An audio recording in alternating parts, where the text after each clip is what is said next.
What is going on, guys? Craig 1287 here, bringing you yet another Battlefield 4 gameplay. Going on there in the background is going to be the last footage that I have from when the final stand maps were made available on the CTE. And I'm using that footage because all of these things that have been on CTE, other than the actual modes and maps available, the changes that they've been working on for the big fall September update has finally been released. And I actually do not have any footage of it yet because I've been at work all day and I'm now heading off to a meeting, but I will definitely get some ample amount of footage of the new game, pretty much Battlefield 2.0, or as some people would sardonically say, Battlefield 1.0.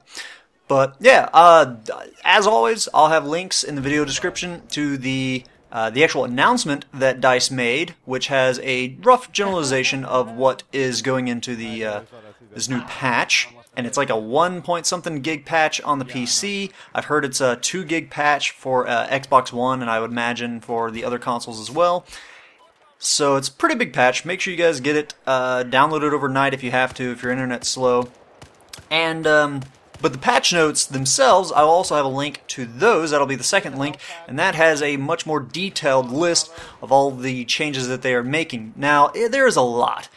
This video, if I were to go over every single patch note and just what it entails, what it means, it would take, this would be a 30-minute video, probably even longer. So I'm just going to pick out some of my specific favorites that I am very excited to see, and I'm very glad that they made it into the actual game and didn't get just tossed onto the cutting floor and just are still only CTE kind of things. The very first one is something I don't know if this was in the CTE because people weren't really using the smoke grenades or anything of that sort, but they state that they have tweaked smoke effects. Smoke is now bigger and has higher density and lasts longer. This is awesome for Rush.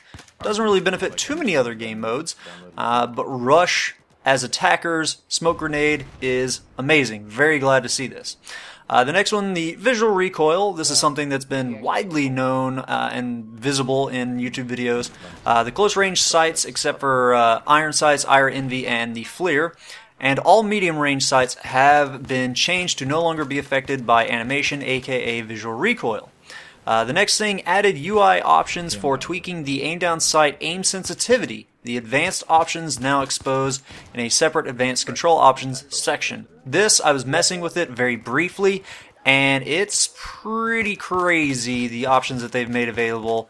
So I'll be messing with that. Might do a guide at some point, because this stuff is pretty complex. Next, reduce the time it takes to display the incoming damage indicator. I would imagine this is a little directional thing that tells you what direction you're getting hit. Any improvements to that is music to my ears. The heavy barrel lowered the buff it gave to minimum moving spread and moved some of that bonus into reduced spread increase. The heavy barrel now should now be a good option for longer range tap firing. That's awesome. I tried it out at the very end of the CTE stuff, and it seems like it's done a good job. So I'm thoroughly impressed with what they've done with the heavy barrel. Next, bullet velocity increase, improved bullet velocity for slugs and nearly all suppressed weapons, selectively improved base velocity for weapons that were too slow for their intended range, aka the DMRs. They got a mass. Awesome buff.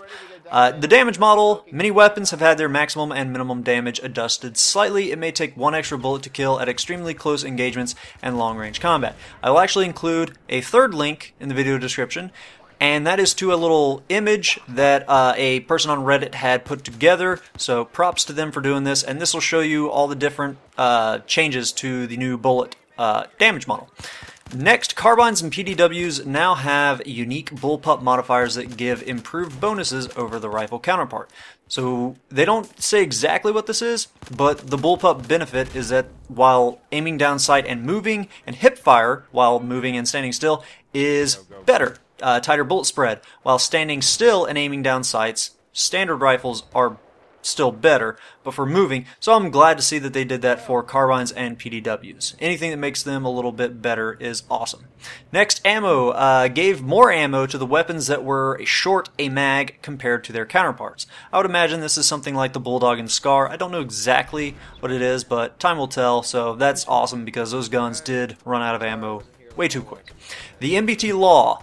This underwent a big change based on community suggestions. You will need to aim slightly more accurately to engage the tracking. It is much harder to have it track random vehicle between you and your target. It will no longer lock on targets behind cover.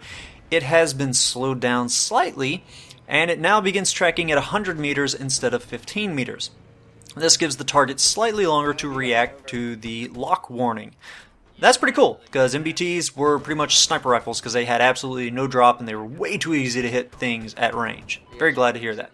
Slams, damage and blast radius reduced slightly. 3 slams will no longer take out an MBT on their own. The disabled MBT will need a single rocket to be finished off. This is great news. I like that, because slams have become way overused and almost nobody uses the AT mines.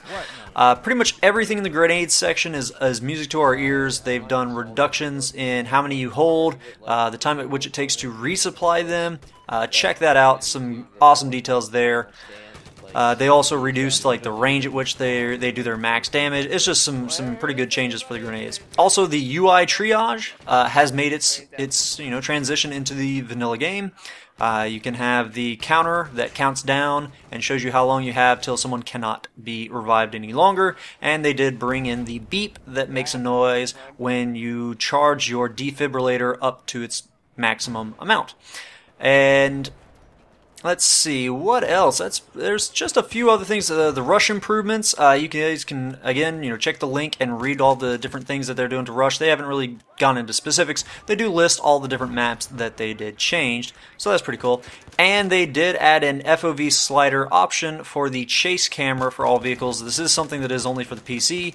Console guys, you don't have any FOV sliders, but PC guys, we've had FOV sliders for infantry, and it's nice now that we can use an FOV slider for the third-person chase camera for vehicles. That's pretty darn handy. So guys, again, links are in the video description below. Go and check them out. What are your favorites? What are the things you are kind of bummed that they did changes? The damage models and grenade changes and all the different things. Are there any that you didn't like? I'm pretty much excited about 95, 99, somewhere in that range % of these changes. Some of the ones like for jet combat, I don't really know too much because I just don't do jets all that often. But yeah, for the most part, I am ecstatic, and the game runs like a dream, like it does on the CTE. It runs like butter. So, guys, check out those links, read the full descriptions of everything, and I hope you've enjoyed the gameplay. Have a good one. Ta-ta. Thank you for me.